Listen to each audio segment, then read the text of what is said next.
नमस्कार दोस्तों, मैं हूं आपका दोस्त के बी और डेली करंट अफेयर्स के एक नए वीडियो में आप सभी का स्वागत है। शुरुआत करते हैं पहले प्रश्न के साथ में। प्रत्येक वर्ष विश्व दुग्ध दिवस यानी कि वर्ल्ड मिल्क डे कब मनाया जाता है? तो यह दिवस होता है प्रत्येक वर्ष 1 जून को। तो इस प्रश्न का ऑप्शन ए करेक्ट होगा। मुख्य रूप से यह जो दिवस है यूनाइटेड नेशन की जो बॉडी है FAO यानी कि फूड एंड एग्रीकल्चरल ऑर्गेनाइजेशन उसी के द्वारा मनाया जाता है। विश्व दुग्ध दिवस के अवसर पर 29 मई से 1 जून तक इंजॉय डेली रैली का भी आयोजन किया गया। थीम की बात करते हैं तो इस बार इसकी 20वीं वर्षगांठ थी, तो इसीलिए थीम भी इसी से संबंधित है, 20th anniversary of world milk day. बात करते हैं यहाँ पर united nation food and agriculture organisation की, तो इसकी स्थापना अक्टूबर 1945 को हुई थी। मुख्यालय है इटली की राजधानी रोम में और अध्यक्ष इसके हैं क्यू डोंग्यो। अगला प्रश्न है, प्रत्येक वर्ष वैश्विक माता पिता दिवस यानी कि ग्लोबल डे ऑफ पेरेंट्स कब मनाया जाता है? तो यह दिवस भी होता है 4 जून की बजाय 1 जून को। तो इस प्रश्न का ऑप्शन डी करेक्ट होगा। तो जो बच्चे होते हैं उनके पोषण में, उनकी सुरक्षा में माता पिता के द्वारा जो निस्वार्थ भाव से सेवा की जाती है, उसी के प्रति माता पिता को सम्मान देने के लिए यह दिवस प्रत्येक वर्ष 1 जून को मनाया जाता है। संयुक्त राष्ट्र महासभा के द्वारा 2015 में इस दिवस की घोषणा की गई थी। तो याद रखिएगा, वैश्विक माता पिता दिवस या ग्लोबल डे ऑफ पेरेंट्स 1 जून को मनाया जाता है। और अगर आपने ऐप को डाउनलोड नहीं किया है तो ऐप को आप प्ले स्टोर से डाउनलोड कर लें। यहाँ पर आप करंट अफेयर पढ़ सकते हैं, इसके अलावा क्विज दे सकते हैं और फिर PDF भी यहाँ से आप डाउनलोड कर सकते हैं। PDF के लिए आपको टेलीग्राम चैनल का भी लिंक मिल जाएगा नीचे, वहाँ से आप टेलीग्राम चैनल को ज्वाइन करके PDF को वहाँ से भी डाउनलोड कर सकते हैं। और एक ज़रूरी चीज़ कि करंट अफेयर फिलहाल मैंने कंटिन्यू कर दिया है, लेकिन कल से जो करंट अफेयर की वीडियो होगी वह आपको एक दूसरे चैनल पर मिला करेगी, क्योंकि इस चैनल के ऊपर कम्युनिटी स्ट्राइक का कुछ मामला चल रहा है। तो इसीलिए कल मैंने जब चेक किया तो मुझे पता चला इसके बारे में, तो इसीलिए एक जो दूसरा चैनल है उसके ऊपर आपको करंट अफेयर वाली वीडियो डेली वाली मिला करेगी। और अगर आपने अभी तक चैनल को सब्सक्राइब नहीं किया है तो चैनल को सब्सक्राइब कर लें। वीडियो अगर आपको पसंद आता है तो वीडियो को लाइक और शेयर जरूर किया करें, क्योंकि आपका रिस्पांस अच्छा रहेगा तभी मुझे भी कंटिन्यू करने में आसानी होगी। किस केंद्रीय मंत्री द्वारा responsible artificial intelligence for youth program को लॉन्च किया गया? तो इसे लॉन्च किया है हमारे कानून और न्याय मंत्री रविशंकर प्रसाद जी ने। तो इस प्रश्न का ऑप्शन बी करेक्ट होगा। अब यहाँ पर जो responsible artificial intelligence for youth program है, इसके अंतर्गत युवाओं को टेक्नोलॉजी की जो क्षमता होती है या टेक्नोलॉजी से संबंधित शिक्षा दी जाएगी, जिससे उन्हें आगे के लिए और ज़्यादा सशक्त बनाया जा सके। यहाँ पर रविशंकर प्रसाद जी के द्वारा राष्ट्रीय कृत्रिम बुद्धिमत्ता पोर्टल यानी कि नेशनल आर्टिफिशियल इंटेलिजेंस पोर्टल को भी लॉन्च किया गया। और ये जो पूरा प्रोग्राम है इसका कार्यान्वयन नेस्कॉम करेगा, इलेक्ट्रॉनिक और IT मंत्रालय के साथ में मिलकर के। तो ध्यान रखिएगा, जो रविशंकर प्रसाद जी हैं इनके पास में एक तो कानून और न्याय मंत्रालय है, इसके अलावा इलेक्ट्रॉनिक्स और IT मंत्रालय भी इन्हीं के पास में है। तो इलेक्ट्रॉनिक्स और IT मंत्रालय का जो राष्ट्रीय ई प्रशासन डिवीजन है उसी के द्वारा इस प्रोग्राम का कार्यान्वयन किया जाएगा। नेस्कॉम की बात हुई है तो ध्यान रखिएगा, इसके नए अध्यक्ष बन गए हैं UV प्रवीण राव। और नेस्कॉम ने माइक्रोसॉफ्ट के साथ में मिलकर के एक्सेसिबल इंडिया प्रोग्राम, जिसे हम लोग सुगम्य भारत अभियान कहते हैं, उसकी भी शुरुआत की गई है। किस कंपनी द्वारा सामाजिक दूरी के लिए सॉर्डर नामक ऐप लॉन्च किया गया? तो ये ऐप लॉन्च किया है गूगल ने। तो इस प्रश्न का ऑप्शन सी करेक्ट होगा। तो इस ऐप की सहायता से लोगों को सामाजिक दूरी बनाए रखने में मदद की जाएगी। गूगल कंपनी की बात करते हैं तो 1998 को इसकी स्थापना हुई थी। मुख्यालय है मेनलो पार्क, जो कि है कैलिफोर्निया राज्य में, और कैलिफोर्निया है USA में। संस्थापक का नाम आपको ध्यान रखना है, लैरी पेज और सर्जे ब्रिन है, और इसके CEO हैं सुंदर पिचाई। अब गूगल के द्वारा एक अभी टॉक बैक नाम का कीबोर्ड भी लॉन्च किया गया था, जो हमारे दृष्टिबाधित लोग हैं उनके लिए। इसके अलावा गूगल का ही एक पेमेंट पोर्टल है जिसका नाम है गूगल पे। तो गूगल पे के द्वारा नियर स्पॉट फीचर भी लॉन्च किया गया था। गूगल की जो पेरेंट कंपनी है अल्फाबेट, और अल्फाबेट के भी CEO बन गए हैं सुंदर पिचाई। और गूगल के द्वारा ही महिलाओं को शिक्षित करने के लिए डिगी पाइवोट नाम के अभियान की भी शुरुआत की गई है।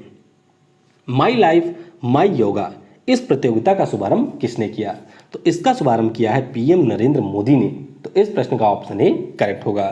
तो पीएम के द्वारा वीडियो ब्लॉगिंग प्रतियोगिता माई लाइफ माई योगा, जिसे हम लोग जीवन योगा के नाम से जानते हैं, इसकी शुरुआत की गई है।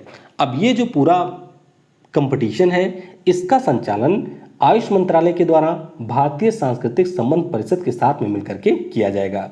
अब इस वर्ष हमारा छठा अंतर्राष्ट्रीय योग दिवस मनाया जाएगा 21 जून को, जिसका जो मेन इवेंट है वह आयोजित किया जाएगा लेह में।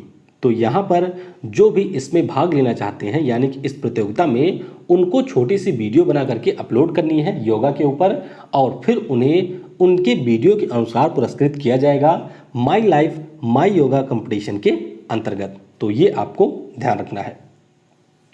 भारतीय खाद्य सुरक्षा व मानक प्राधिकरण, बात हो रही है food safety and standard authority of India की। तो इसके नए मुख्य कार्यकारी अधिकारी यानी कि चीफ एग्जीक्यूटिव ऑफिसर के रूप में किसे नियुक्त किया गया है? तो यहाँ पर नियुक्त किया गया है अरुण सिंघल जी को। तो इस प्रश्न का ऑप्शन सी करेक्ट होगा। इसके अलावा ये दो नाम भी आपको ध्यान रखने हैं। सीबीएसई के अध्यक्ष बन गए हैं मनोज आहूजा जी और बी विद्यावती जी। ये हमारे आर्कियोलॉजिकल सर्वे ऑफ इंडिया यानी कि भारतीय पुरातत्व सर्वेक्षण की नई महानिदेशक बनी है। यहाँ पर FSSAI की बात करते हैं तो इसकी स्थापना अगस्त 2011 में हुई थी। मुख्यालय है नई दिल्ली में और अध्यक्ष इसकी है रीता तेवतिया। और बात करते हैं अरुण सिंघल की नियुक्ति की, तो जाहिर सी बात है जो भी हमारे इस प्रकार के संस्थान होते हैं उनमें केंद्रीय मंत्रिमंडल के द्वारा नियुक्ति की जाती है और ये स्थान लेंगे GSG एंगर का। किस राज्य की सरकार ने दिसंबर 2020 से मुफ्त इंटरनेट परियोजना जिसका नाम है KFON यानी कि के फोन को शुरू करने की घोषणा की? तो ये घोषणा की है केरल राज्य की सरकार ने। तो इस प्रश्न का ऑप्शन डी करेक्ट होगा। के फोन का मतलब क्या है? तो इसका पूरा मतलब है केरल ऑप्टिकल फाइबर नेटवर्क। तो यह एक 1500 करोड़ रुपए की परियोजना है। अब ये होता क्या है? देखिए, आपने भी देखा होगा कि कई बार जो हमारे नेटवर्क होते हैं या ब्रॉडबैंड कनेक्टिविटी होती है, उसके लिए जो हमारे सड़क होते हैं उनके पास में ज़मीन के अंदर केबल बिछाई जाती है और इसी केबल को हम लोग कहते हैं ऑप्टिकल फाइबर नेटवर्क, और इसी के माध्यम से हाई स्पीड इंटरनेट लोगों को प्रोवाइड किया जाता है। तो केरल राज्य भारत का पहला ऐसा राज्य है जिसने इंटरनेट को नागरिकों के मौलिक अधिकार के रूप में घोषित किया है। तो ये जो स्कीम है यानी कि मुफ्त इंटरनेट परियोजना है, इसका क्रियान्वयन केरल राज्य के IT इंफ्रास्ट्रक्चर लिमिटेड और केरल राज्य विद्युत बोर्ड के द्वारा किया जाएगा। केरल की बात हुई है तो ध्यान रखिएगा, अभी मिशन ग्रैंड केयर नाम की स्कीम भी शुरू की गई है और तिरंगा नाम की पहल भी इनके द्वारा शुरू की गई है। राजधानी तिरुवनंतपुरम में है। यहाँ के CM हैं पिनरई विजयन और यहाँ के राज्यपाल हैं आरिफ मोहम्मद खान।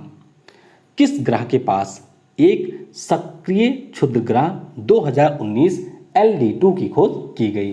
तो यह जो सक्रिय क्षुद्र ग्रह है इसकी खोज की गई है बृहस्पति यानी कि जुपिटर के पास में। तो इस प्रश्न का ऑप्शन भी करेक्ट होगा। अब इस क्षुद्र ग्रह को सक्रिय क्षुद्र ग्रह इसलिए कहा गया है क्योंकि यह जो क्षुद्र ग्रह है उसकी एक कक्षा है जैसे कि क्षुद्र ग्रह की होती है और इसमें धूमकेतु के समान एक पूंछ भी है, यानी कि जो हमारे कॉमेट्स होते हैं उनके समान इसमें पूंछ भी है। तो इसीलिए इसे एक सक्रिय क्षुद्र ग्रह की संज्ञा दी गई है और ये मिला है बृहस्पति के पास में ट्रोजन में। कहाँ पर? बृहस्पति का जो ट्रोजन है वहाँ के पास जो क्षुद्र ग्रह का पूरा विशालतम रूप है उसी के भीतर इसे खोजा गया है। और खोज किसके माध्यम से हुई है? तो asteroid terrestrial impact last alert system, जिसे हम लोग एटलस के नाम से जानते हैं, उसके द्वारा इसकी खोज की गई है। तो ये भी आपको ध्यान रखना है। बात करते हैं थोड़ा सा अपने सौरमंडल के बारे में। तो आपको पता होना चाहिए सबसे पहले हमारा सन आता है, सन के बाद में है मरकरी, फिर है वीनस, उसके बाद अर्थ, फिर मार्स, उसके बाद में आता है जुपिटर जो कि सबसे बड़ा है। जुपिटर का ही एक हमारा सन है, सन नहीं मून है, जिसका नाम है यूरोपा। तो इसी के लिए यूरोपा क्लीपर मिशन भी है, किसका? नासा का। फिर आपका सैटर्न आता है, सैटर्न का एक उपग्रह है जिसका नाम है टाइटन और इसके लिए नासा का मिशन है ड्रैगन फ्लाई। फिर आ जाता है यूरेनस, उसके बाद में है नेपच्यून। केंद्र सरकार ने छोटे व कुटीर उद्योगों के लिए मुद्रा योजना के तहत कौन से ऋण की घोषणा की है? तो मुद्रा स्कीम के बारे में हम लोगों ने पहले भी डिस्कस किया है कि इसकी 3 कैटेगरी होती है। एक होता है शिशु, दूसरा है किशोर और तीसरा है तरुण। तो यहाँ पर जो भी हमारे छोटे और कुटीर उद्योगों के लोग हैं उनको मुद्रा योजना के शिशु के अंतर्गत ऋण की घोषणा की गई है सरकार के द्वारा। तो इस प्रश्न का ऑप्शन ए करेक्ट होगा। अब यहाँ पर जो भी व्यक्ति मुद्रा योजना के अंतर्गत शिशु कैटेगरी में लोन लेगा उन सभी को 1500 करोड़ रुपए के ब्याज की सहायता दी जाएगी। अब इसका मतलब क्या है? इसका मतलब है कि जब कोई व्यक्ति लोन लेता है बैंक से तो वहां पर मूलधन के साथ साथ उसे इंटरेस्ट भी पे करना होता है। तो सरकार के द्वारा जैसे आपने अगर 100 रुपए का लोन ले लिया है और इंटरेस्ट आपको 5 रुपए देने हैं तो कुल मिलाकर के 105 देने हैं, तो सरकार क्या करेगी कि ये जो इंटरेस्ट आपको 5 रुपए देने हैं उनमें से 2 रुपए सरकार अपने पास से देगी। तो इस प्रकार से 1500 करोड़ रुपए ब्याज के रूप में खर्च करेगी। एक व्यक्ति को यहाँ पर एक वर्ष में 2% के ब्याज का लाभ मिलेगा।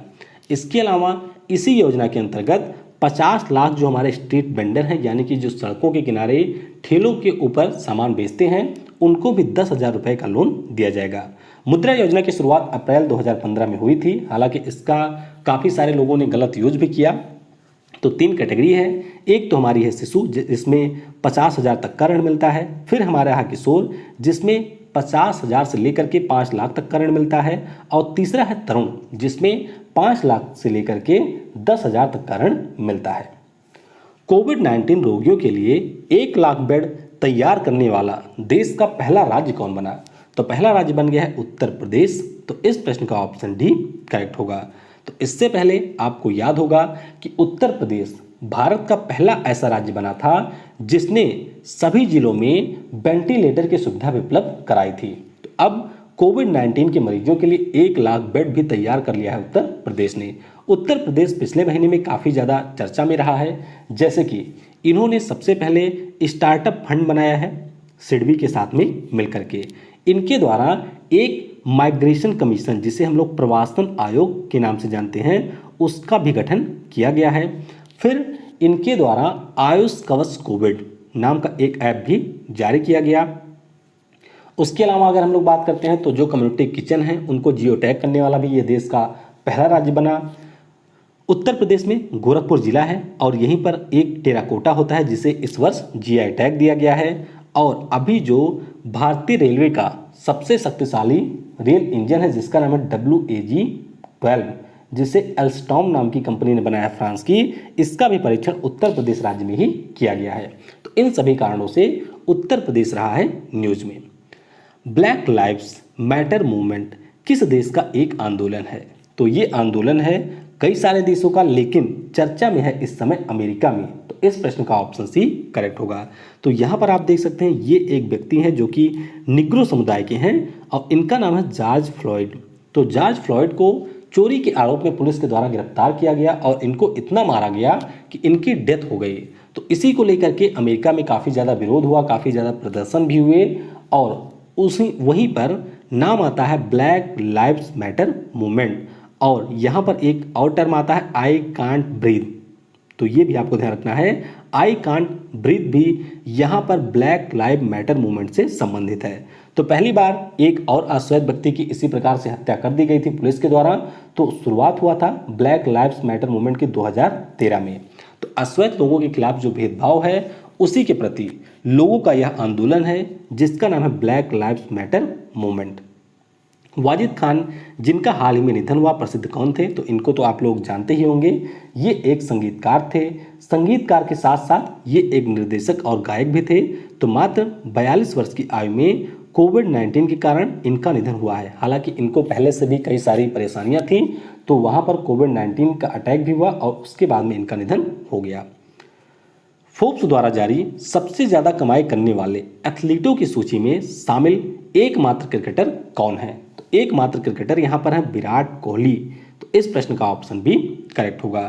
फोर्ब्स जो कि अमेरिका की एक बिजनेस मैगजीन है, इसके द्वारा दुनिया भर के विभिन्न क्षेत्रों में कमाई करने वाले लोगों की सूची जारी की जाती है। तो इस सूची में स्विट्जरलैंड के जो टेनिस खिलाड़ी हैं रोजर फेडरर, ये 106.3 मिलियन डॉलर की कमाई के साथ में शीर्ष स्थान पर रहे हैं। पुर्तगाल के फुटबॉल खिलाड़ी हैं जिनका नाम है क्रिस्टियानो रोनाल्डो, ये रहे इसमें दूसरे स्थान पे। बात करते हैं विराट कोहली की, तो ये इस पूरी 100 लोगों की सूची में एकमात्र क्रिकेटर हैं। पिछले साल यानी कि 2019 में जब रिपोर्ट आई थी तब ये 100वें स्थान पे थे और अब ये 66 यानी कि 66वें स्थान पे पहुंच चुके हैं। और इससे पहले अभी महिला एथलीटों की भी सूची जारी हुई थी जिसमें सबसे ज़्यादा कमाई करने वाली हैं नाओमी ओसाका, जो कि हैं जापान की एथलीट। और विराट कोहली एमपीएल के ब्रांड एम्बेसडर भी हैं, ये भी आपको ध्यान रखना है। तो एमपीएल के ब्रांड एम्बेसडर विराट कोहली भी हैं और एमपीएल के ब्रांड एम्बेसडर तमन्ना भाटिया भी हैं। वर्तमान में भारतीय क्रिकेट टीम के कप्तान है विराट कोहली। किस राज्य की सरकार ने विशेष आजीविका हस्तक्षेप योजना को मंजूरी दी? तो इसको मंजूरी दी है उड़ीसा राज्य की सरकार ने। तो इस प्रश्न का ऑप्शन ए करेक्ट होगा। तो आपको पता होगा लॉकडाउन के कारण जो पूरी अर्थव्यवस्थाएं हैं, चाहे शहरों की बात करें या फिर गांव की, वो बेकार हो चुकी हैं। तो ग्रामीण आय को बढ़ाने के लिए उड़ीसा के सीएम नवीन पटनायक जी के द्वारा 17,000 करोड़ रुपए की योजना को मंजूरी दी गई है। और ये जो है इसे जून 2020 से मार्च 2021 तक लागू किया जाएगा। और इस योजना के अंतर्गत कृषि क्षेत्र के लिए 200 करोड़ रुपए का भी प्रावधान किया गया है। तो ध्यान रखिएगा, उड़ीसा की सरकार ने विशेष आजीविका हस्तक्षेप योजना को मंजूरी दी है। उड़ीसा के द्वारा मो प्रतिभा और मो जीवन नाम के पहल भी शुरू किए गए थे। संजय कुंडू किस राज्य के नए पुलिस महानिदेशक के रूप में नियुक्त किए गए? तो ये नए डायरेक्टर जनरल ऑफ पुलिस के रूप में नियुक्त किए गए हैं हिमाचल प्रदेश राज्य के। तो इस प्रश्न का ऑप्शन डी करेक्ट होगा। बात करते हैं संजय कुंडू की, तो ये 1989 बैच के आईएएस अधिकारी हैं। स्थान लेंगे सीताराम मराडी का और वर्तमान में ये सीएम जयराम ठाकुर के प्रमुख सचिव हैं। अब डीजीपी की बात हुई है तो आपको याद होगा अभी हम लोगों ने डिस्कस किया था आर श्रीलेखा के बारे में, जो कि केरल की बन गई हैं। उसके अलावा जो हमारे बीएसएफ के थे बीके जौहरी जी, ये बन गए हैं मध्य प्रदेश के। इसके अलावा उत्तर प्रदेश के बन गए हैं हितेश चंद्र अवस्थी। तो ये डीजीपी हैं जो कि कई अन्य राज्यों के नए बने हैं। हिमाचल प्रदेश की बात करते हैं तो इनके द्वारा सीएम रोजगार गारंटी योजना की शुरुआत की गई है। इसके अलावा निगाह नाम का प्रोग्राम भी प्रवासियों के लिए शुरू किया गया। एक्टिव केस फाइंडिंग नाम का अभियान भी इन्होंने शुरू किया था। और बात करते हैं हिमाचल प्रदेश की, तो इन्होंने पुलिस स्टेशन विजिटर सर्वे और ई नाइट बीट चेकिंग प्रणाली को भी शुरू किया था अपने राज्य में। तो इन कारणों से भी हिमाचल प्रदेश न्यूज में था।